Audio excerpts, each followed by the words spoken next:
pour nous, effectivement, l'intérêt, c'est que ça va leur permettre rapidement de mettre en place des solutions de gestion. Donc l'idée, un créateur d'entreprise n'a pas encore les investissements et les moyens pour acquérir une solution de gestion complète.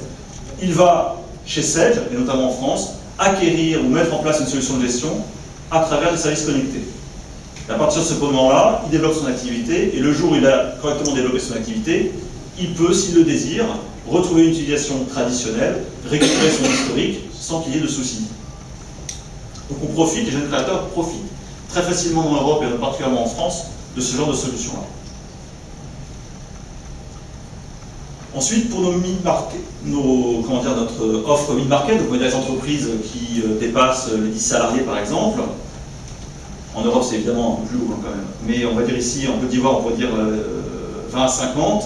Ces entreprises qui sont déjà équipées, notamment d'une comptabilité, d'une gestion commerciale, ou même voire mieux d'un ERP, nous allons donc avoir une vision qui va être un peu différente, puisque ce qu'on observe, par contre, et c'est ça qui est assez intéressant, c'est que le marché on-premise, effectivement c'est le marché traditionnel que nous connaissons, face au marché du SaaS, dans les grandes entreprises, on n'est pas encore totalement à un basculement.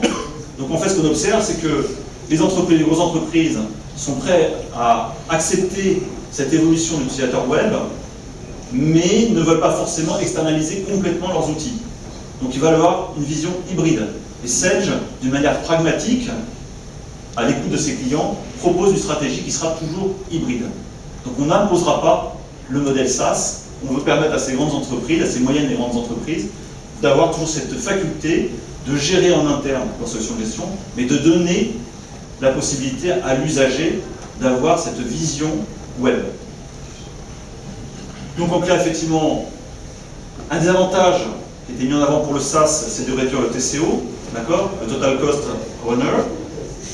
C'est effectivement de baisser les investissements initiaux, mais derrière, nos DSI, et vous en particulier, vous n'avez pas le DSI présent ici, vous préférez effectivement contrôler la sécurité de A à Z, de garantir que les missions critiques restent au sein de l'entreprise, et donc effectivement, d'où cette résistance au basculement assez important du on-premise vers le SaaS.